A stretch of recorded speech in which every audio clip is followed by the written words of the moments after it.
Hi, and welcome back to Healing Hearts and Honest Conversations. I'm Veronica, I'm Maria. and we are on episode 8. And episode 8, we're going to address vulnerability. So Yes. we know that that's something that's really, really hard for a lot of people to be, including myself. So we're going to give you just a little bit of what we feel and believe is demonstrating vulnerability or Right. defining vulnerability. And then we'll just kind of go from there. All Yeah. right. So do you want to talk about the Well, we can Brene? talk our Okay. favorite person, Yes. Brene Brown. Well, not favorite, but one of our favorites. Yes, definitely. So she said that vulnerability is courage Compassion and connection. and connection. Yep. So, and I think that especially with courage, because of course it's very hard for us to be in a position where at any time we feel vulnerable, because that also makes us feel like sometimes it can make us feel like we're not in control Right. Of things, or especially we're not in control of the outcome. And so I think that's why it becomes a very hard thing for people. I think the other thing you mentioned was that it also takes to be seen in order to Right. be vulnerable. Yes. And then what does that mean, right? So what does it mean to be seen? And is it like be seen like, oh, hey, hi, see me, look at me, right? Right. Or is it how you treat other people? So like, again, just said compassion, courage, and connection, right? Right. And if we are making connections, what do those connections look like? Is it just meeting someone and getting along with them, a connection? That could just be like an introduction, not necessarily that you guys have a connection. Because you could be meeting somebody for the first time and then you won't see them again. But that doesn't necessarily mean that you're ready to be vulnerable with that person. Right. You might have some commonalities, but that's probably about it. But going deeper into that, right? And then again, this is not just for like, because I know we talk a lot about relationships, but I guess it is about relationships, but any kind of relationship, being vulnerable, right? Whether it's in your friend group, like how vulnerable are we going to be? And again, with that fear, if we want to have the courage, right, we can't let fear overtake us, because fear is like the main thing that stops us from doing lots of stuff. Yes. Like this podcast that we talked about for a year. So if you think about fear, like what are the things that we're scared of? And then it kind of taps into like our insecurities. Right. I think it's that part, the things that we're insecure about when we talk about being seen, it's those parts that we would have to show. Right. So not just so I think like sometimes to me it feels like, you know how when you have to be in a swimsuit in a place that you wouldn't normally be in a swimsuit, like out in public for people to see you. Yeah. Like to me, that's kind of what it feels when it's like the moment to be vulnerable, that uncomfortableness, and like you feel like everybody sees your flaws, and how are they going to accept my flaws? And like that's what I think like the first steps are. And of course, like with whoever you decide to be vulnerable with, there's a certain amount of trust, but then like I said earlier, is it you don't trust that person, like you feel like they're going to judge you, or is it that you don't trust yourself, like you're going to say too much? So yeah, I think that's where the courage comes in. And I think the compassion is also not just for the other person, but for ourselves, like that having flaws is okay. And I also think like, because I don't know, maybe the type of people we are, I feel, and you tell me if this happens to you, is that sometimes when I meet somebody, and it could just be like, let's say I'm going for a massage or something, and they ask, what do I do for a living? And I let them know. And then they tell me their life story, right? But separate from that, let's just say sometimes when I meet somebody for the first time and they tend to tell me a lot. So is it like they're being vulnerable, or are they just like verbal diarrhea because, hey, I have an adult to talk to, and I'm going to share everything, just put it out there and just, let you have it. But then sometimes it's like, dang, that was a lot right now. Like we ain't friends yet. Like I just know your name and how old you are, right? Or not even that. Maybe I know your name and I just totally forgot it because I'm not good at remembering names. I have to repeat it a couple of times. So is it that they're being vulnerable, or are they just like, let me put it out there and see what happens? And they're taking that step, that courageous step. Oh, like a risk. Like a risk, taking a risk, yes. Maybe that's what the being seen is, that you are willing to take the risk. And allow people to see who you are from the inside, because everybody sees us from the outside. And again, we put different faces, right? Depending on what we're doing, we have to, put on whatever mask or however you want to put it, right? But then when we're not vulnerable with those people who we hold dear, very dear to us, and we want to make those connections, I think then we like self-sabotage, because and I'm speaking from experience, because that is me. Is that, I'm like, okay, this person did, I don't know if I'm like a tally person, like I'm gonna tell you this, keeping score, like, oh, you did me dirty this time, okay, I'll forgive you. And then you did me dirty again, oh, then I might just be like, no more, I ain't telling you nothing, no deep stuff, no secrets, no none of that, right? But then it's like, and that's in certain relationships, right? So like, let's say there's a friendship, and actually I do have an example. There was a friend who I thought we were really close. I told her about a situation or a place I went in the situation that happened, and she said I was weird. She said you were weird? She said I was weird. And I was like, I'm not sharing anything with her anymore. And you're not the kind of friend that I want in my life. If you're gonna, and not in like a joking way, like, oh my God, you're so weird. She's like, oh, you're weird. And I'm like, So then it's like, sometimes when you get those little pieces, it's like, then it puts, that guard goes back up, right? And then it's like, sometimes they ruin it for the next person who really is genuinely like wanting to, has your best interest at heart.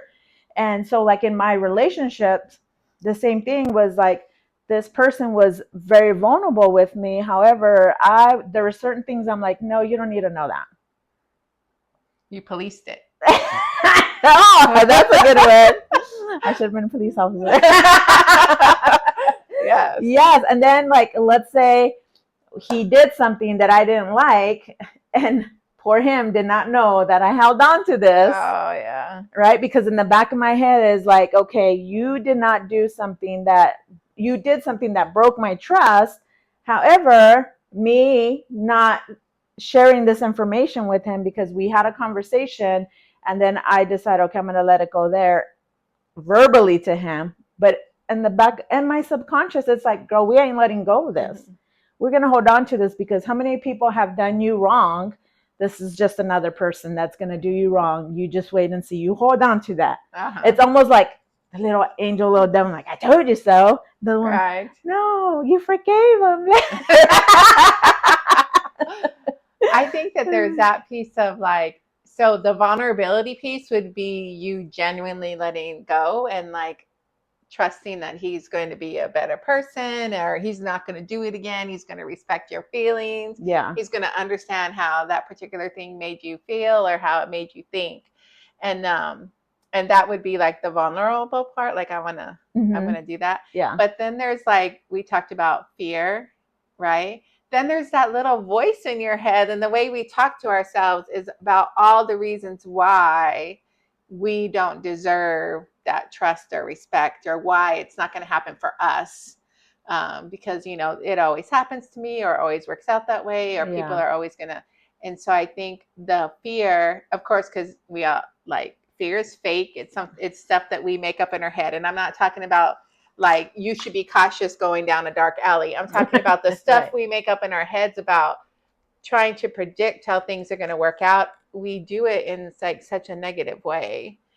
So I don't know if that's like, we don't trust ourselves, or we don't trust the people that we choose to be associated with, or that we choose to be in a relationship with. Like, we don't trust that we picked good people based on our history, right? I mean, I'm thinking like in terms of like, when I was younger and the types that I had, and I was picking the wrong guy over and over, right? It was like a pattern, right? And I know in previous ones we talk about like trauma and what patterns that are familiar to us, but we don't make the connection until, down the road when we're like, dang, I wasted that much time. Like I should have made the connection there. And I think that that's what starts to create that negative self-talk is that like, well, here's another one. Great picking, Veronica. Like, this one was another one we wasted our time with. So do we do that without giving them a chance to hear what we have to say? Oh, absolutely. Absolutely. I noticed that I started doing that when I became single, that I would do. I'd be like, give me one reason. They really didn't have to give me a reason. I found the reason.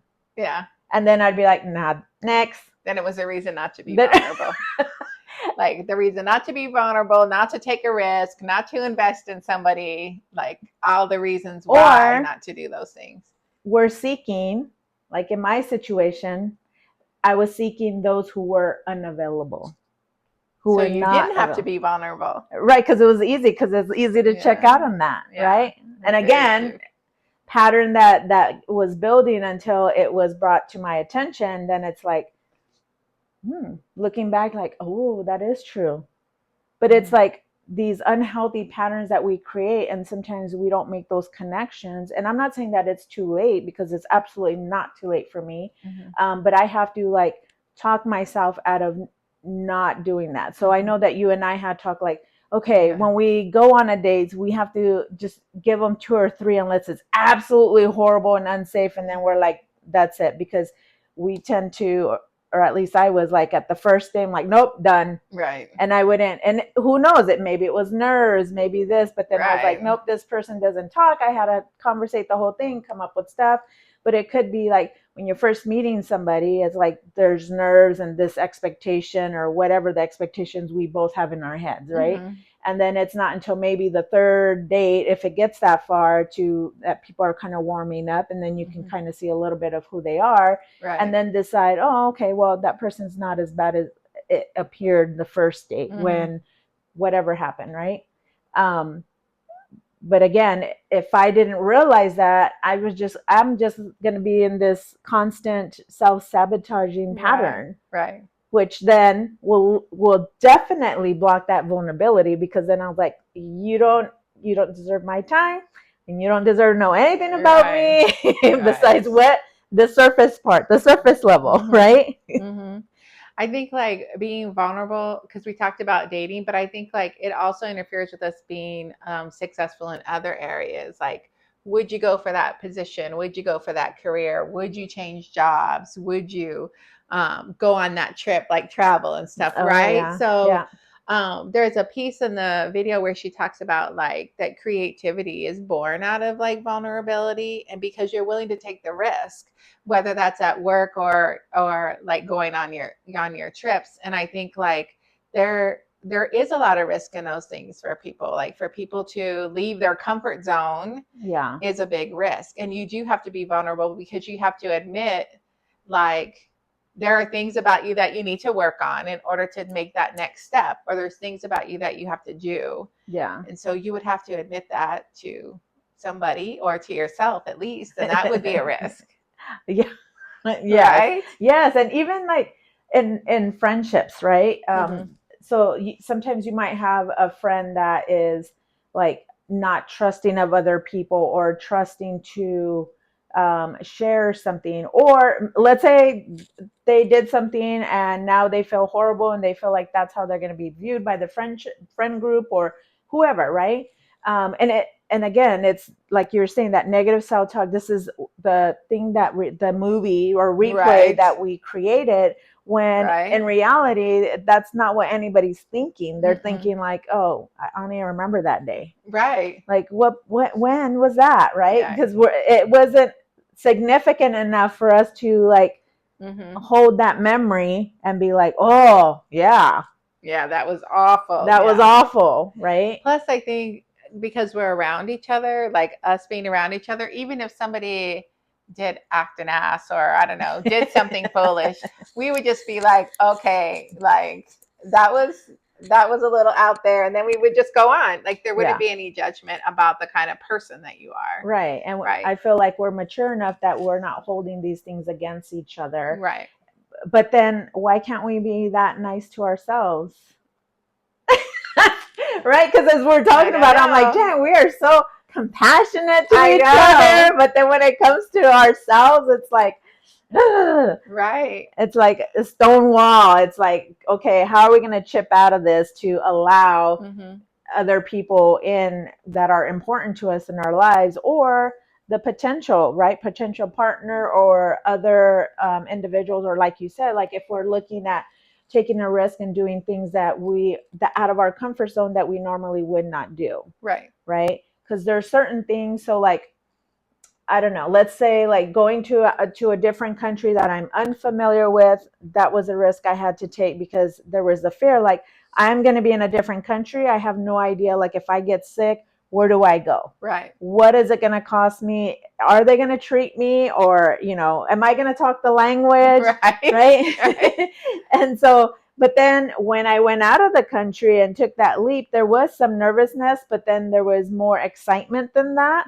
And it's like, well, I'm not getting sick. And if I do, then, I'm sure there's somebody that's going to help me. Right. And so then I start going more and more and visiting other stuff. So I think also like in terms of owning a business, like I had talked about it. And again, that fear, right? That fear that was holding me back, and to, be like, okay, let's take the risk. Right. Let me take the risk and do it and see how it goes. So, I mean, it's been successful. And it's as successful as I will allow it to. Could it be more successful? Absolutely. It's just a matter of what do I want to do? Right. Just like when you and I were talking about podcasts and we talked about it and we're like, yeah, great idea. I know. We have so many ideas. And then time went by and then I don't know, we finally were like, let's just do it. Right. Yes. So I think, for those of you who could relate to our stories and could relate to like fear being a block in your life to take the risk, whatever it is, like creating a deeper connection with someone, and not necessarily in a romantic way, but also if you do have a partner, or even like, let's say for people who have been in a relationship for a long time and it becomes a little stagnant, then do people stop being vulnerable with one another because it's like stagnant and they're... I think that sometimes they get to the point where they're like, well, I already know them, or they already should know how I feel, or they should already know how I think. And I think when you stop communicating, you do stop being vulnerable, because you're not, nobody, like, okay, like today we had pizza and it was like terrific because we hadn't had it in a long time. But then I think that people forget that feeling. So if they have pizza every day, then they're just like, oh, that's how it is. Yes. Yeah, that's how it is. Or if you go to the same restaurant, you're like, they know my order. And so I think like when you get in that routine of like, okay, he's going to go here. Yeah, I know he's going to leave at 8. I'm going to go here at 9. This is what we're going to do. And I think, and you stop being vulnerable. Like, here are the things that I wish for now. Yeah. So we got together when I was 25, but now I'm 55. And so now here are the things I think about now. But I think if you don't do that along the way, then you stop being vulnerable with each other, because you figure like they should already know. And then you start to lose that connection. You start to lose the connection. Right. And then the compassion, it dwindles because now you're so annoyed with each other. It's like roommates. Like, what are you looking at? Right. Why are you talking to me? Right. Go to your room. Yes.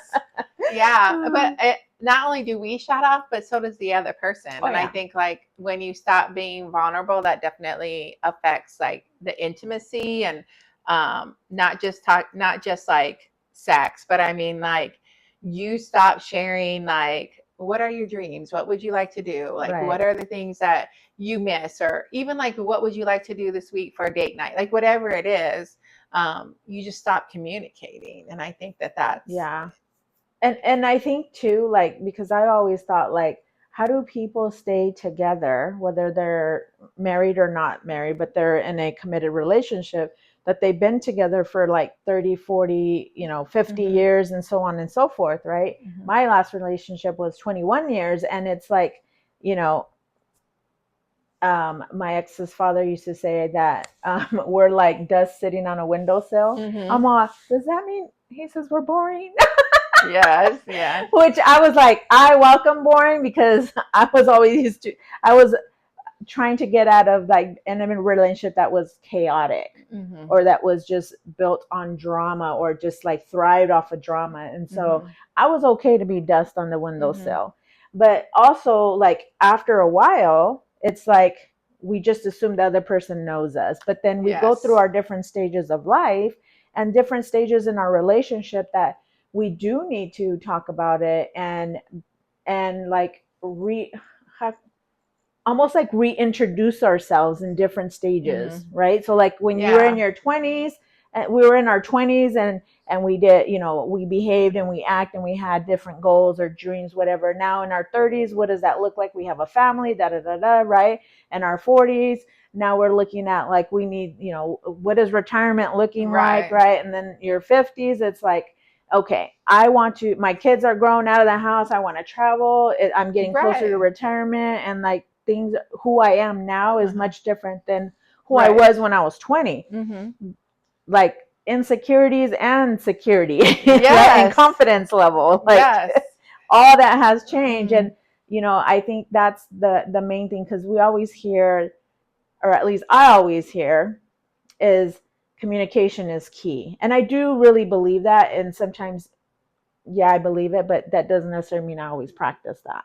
Well, I think it's the type of communication, like you just talked about, like we have to be able to state our wants and our needs at the different points in our life, or at the different points of the year. I don't care, but that's a form of communication that's built out of like love and respect, versus the communication when you're like, then that's not the communication we're talking about. We're talking about you like, love, respect, like we said, compassion, courage, taking a risk, and knowing that the other person is going to accept us for whatever they see, being seen for whatever they see in us, if they're going to accept us for that. And I think you have to be able to do that if you want the relationship to work a long time. Yeah. And I think the other thing is being able to be vulnerable enough to seek outside help. And what I mean by that is like a therapist to help you to process those wounds from childhood, because a lot of us carry stuff that happened to us when we're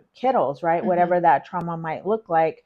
And because we created those patterns based on those belief systems that may be untrue and unrealistic now, right? And maybe when we're younger, it felt very realistic and real. And so we keep those unhealthy patterns. So I think we need another person, or a non-biased person, to kind of help us unravel that and process through that.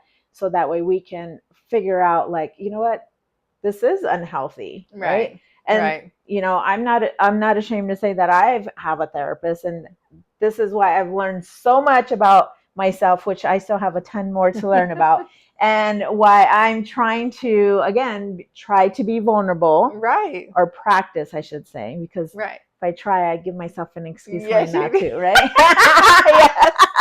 Yes.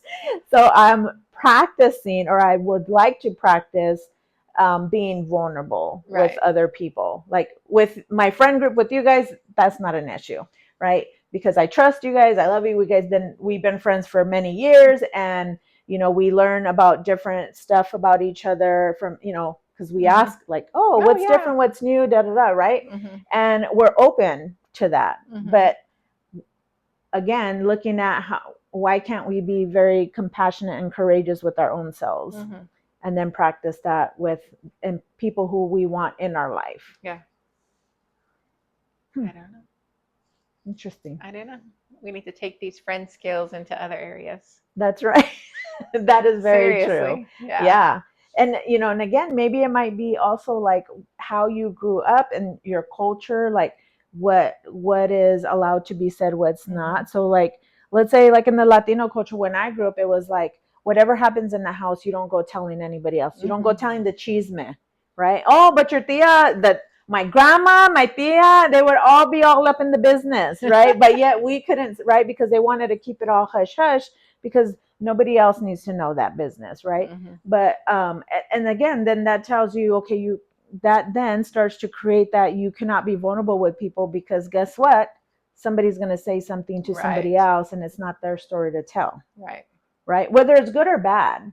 Yeah. Right. So somebody could tell me they got a promotion and I want to tell everyone, but it's not my news to share unless they tell me, hey, yeah, tell so-and-so. Right. Because I want them to feel that excitement of being able to tell that person. And then also, the flip side of that is if something terrible is happening with them is allowing them to share with who they want. Right. Because it's their story to tell. And that's something that, if we don't help to preserve that information for them, then how could they be vulnerable or feel like they can trust people to become vulnerable? Mm-hmm. That's very true. Yeah. Well, it's a hot topic. It sure is. So it's something we still have to practice. I know we are going to continue to practice being vulnerable. Like on this podcast, I believe we've been practicing being vulnerable because we're sharing parts of ourselves, of our stories, our personal lives with you all. And just to see, like, can other people relate and share, like, we might have all our, it might look like we have our shit together, but sometimes we don't. Sometimes we don't.